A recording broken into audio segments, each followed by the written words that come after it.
Girlhood becomes stronger when there's more of us behind it. Only certain people are allowed in, but who's allowing? That's the real question. Who is? Do you know? I don't. Maybe there isn't one, and maybe that's the beautiful part of it. Do you have any relationship to the concept of girlhood? I absolutely do. I find girlhood to be inspiring. There are a lot of human beings who are girls who transcend what their gender is supposed to be. Yes. And that to me is something I draw strength from and excitement from. Absolutely. And I hope this is the start of a lifelong friendship. What do you think, people? Personally, I think you're a f***ing idiot. I love you all. Okay. Oh, we got to do my signature. Okay. Okay, ready? Love ya! Bye! You guys look like... What do they look like, Jimmy? Dorks. They look like a couple of dorks. Never in a million years did I think I would watch two grown-ass men dressed as women talking about girlhood. Not womanhood, girlhood. And I think what's more disturbing is that, I don't know, nearly half the population of this country finds no issues with it. It's fine. Nothing to see here. Anyway, it looks like they're joining forces over on the dark side, so be prepared for what's next. Anyway, welcome back. Thank you guys so much for joining me. Let's take a look at what's happening over in the wacky world of woke TikTok. And if you're wondering what's going on the screen here, the first time I saw this picture, I just saw it really quickly. I thought this was like some kind of joke picture from Mr. Bean. You guys remember Mr. Bean, right? The old Rowan Atkinson?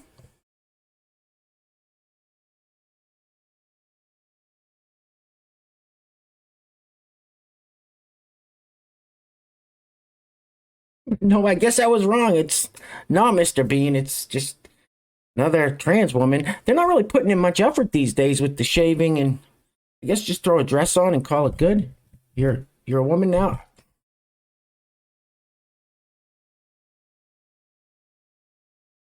She's a man. Hey, listen, Will Thomas threw on a woman's Speedo, started calling himself Leah, jumped in the pool with a bunch of college girls, and everyone fell for it, right? Am I right? Anyway, these next ones, these are my absolute favorite. When we get these huge, just mammoth individuals lecturing us on health and what's real and what's not. Obesity's not real and blah, blah, blah. Blah, blah, blah, blah, blah, blah. Anyway, someone commented, obesity is a disease and that's not attractive. All right, let's hear this genius response. Roll it.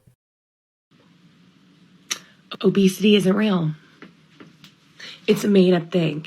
It is truly a made-up thing because really behind the word obesity is basically just a scientific way to dehumanize fat people and make the world, well, really Western society, believe that fat people are a problem or a disease. Fatness is not a disease. Okay? So before you come spewing things, make sure you fact check yourself. Make sure you look into what you're saying. I just want you to know that obesity is not real. And if you come from me being like, everything science says is 100% fact driven and truthful, I will debunk your ass quick. Go on a diet, you fat. Whoa, easy with the name calling. It's not going to help anybody solve anything. Anyway, I had to cut that lady short. She went on for about another minute and a half. And the condescending tone in her voice got worse and worse as the video went on, and so did the ridiculousness of her argument that obesity isn't real. I just couldn't take it anymore. Sorry, lady. Exit stage left. You're done. See, the way she was talking to us like we're a bunch of f***ing idiots or something. Like, it is funny, though, like I said, watching those just huge people trying to lecture us about health and such. Anyway, let's see what Rainbow Bright has to say. Roll the film. Y'all really want to try to say there aren't trans kids? Let me tell you what there aren't. There aren't cis kids, okay? You telling your child, oh, you're a boy, you're a girl. This is a child. This is a free spirit that has not learned any of that bullshit, so you force it on them. So cisness is the wound. Cisness is the delusion. Cisness is the lie. Cisness is the place of pain. Transness is the healing. Transness is the growth. Transness is the truth. Transness is what we actually are. We are fluid. We are 70% water. We are God. God is change. God is trans. We are trans. You are forcing your kids to be boys and girls. We're saying, be whatever you are, baby. Be free, be water, be light, be sky, be God, because guess what? That's what we actually are. What we actually are is trans, is change, is love. We're not the ones doing the forcing. Wow. Wow. So according to that guy, parents who are raising their kids, we call it the old-fashioned way, I guess, of little boys and little girls, they're the ones doing it wrong? Really? Really? Really? Sir. Anyway, this next clip, what is happening? This next clip is, like I said earlier, they're joining forces over on the dark side. On the dark side, these two grown men dressed up like they're Barbie dolls. So this is just them playing with their Barbie dolls. Now, there is a copyrighted song playing in the back, so I decided to add something a little more fitting. Enjoy. Roll it.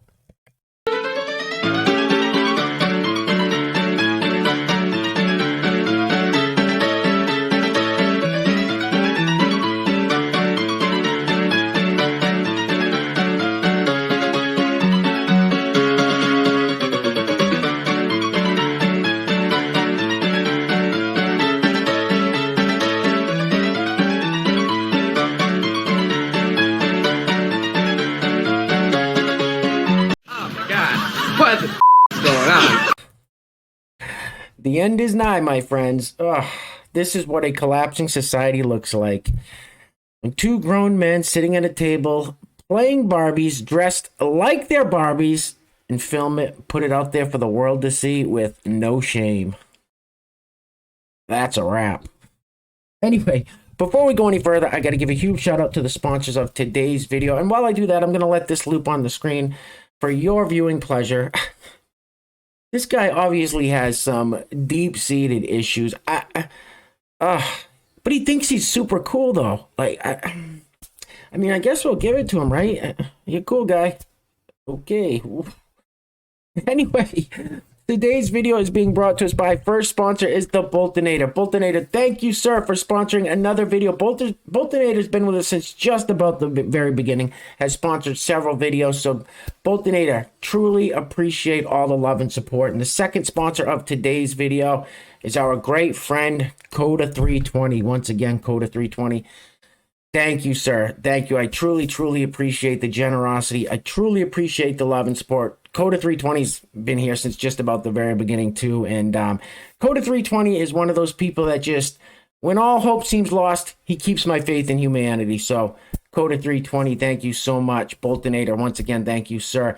Now, if you would like to sponsor the next video and help support the channel, there is a PayPal link in the description box below. And I will say your full name as a sponsor of said video unless stated otherwise by you. Let's get this poor fella off the screen.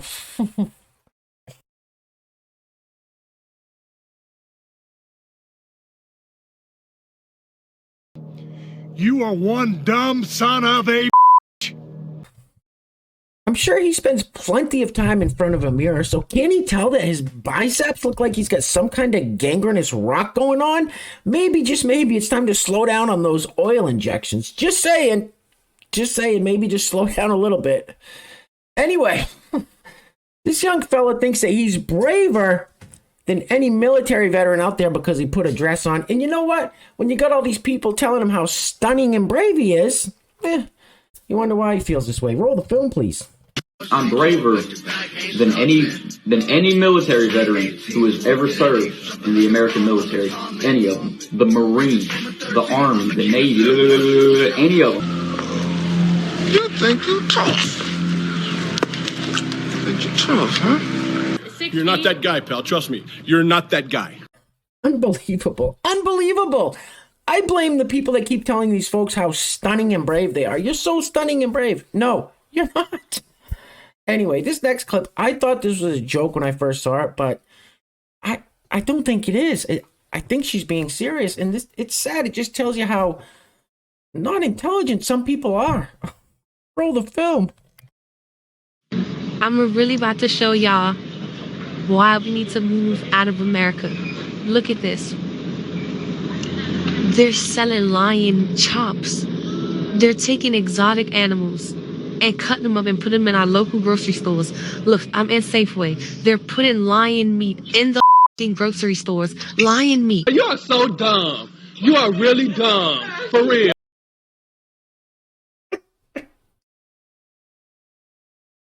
Now, just real quick, for those of you that weren't looking at that screen as she was saying that, in case you looked away or something, she's holding up a package that says fresh veal loin chops. Loin chops, fresh veal. It says right on it, fresh veal loin chops. So there's that. Let's keep it moving. All right, guys, we're going to be wrapping it up on this one because I can't take anymore, and I'm sure you guys can't either. That's it. That's enough for one day. So this last clip, this is about 1.5 minutes long, and this is extremely frightening. What we have here is people talking about how we should be inserting cultural and political stuff into medical school. Medical school should teach about medicine. And as far as like the pronouns and stuff, or if a doctor likes to nobody needs to know about what that doctor does when he's not at work, what he does in, in his own home behind closed doors. Nobody needs to know. That's his business. No one needs to know that. But these people want all this shoved not only in our education system like we've seen, but the medical system too. Here it comes. This is not good. Anyway, guys, things are clearly getting crazy out there. So please take care of yourselves. Take care of each other. Till next time. Love you guys. Peace. Roll the film, please. Need to provide that culturally competent care in general for all communities, but in this case for our LGBTQI plus community.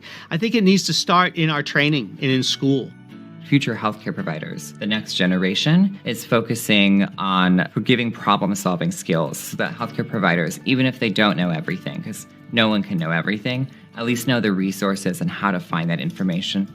I think medical schools could do a lot more with training new doctors to understand the diversity of the world. My doctor, his work is about affirmation. He's dedicated his life to making his patients feel seen. Start with do no harm and no judgment. I think it's absolutely wonderful that LGBTQI plus people are being educated to work in healthcare and are working in this field. I think it's really important that as we do that, we expand care for members of our community, that we educate our peers and allies in terms of cultural competency. We first have to acknowledge that we've made great strides, especially in the base levels of tolerance. More and more healthcare providers know to ask about pronouns, are putting materials out in their waiting rooms that are more gender neutral and able to represent people from a more diverse perspective.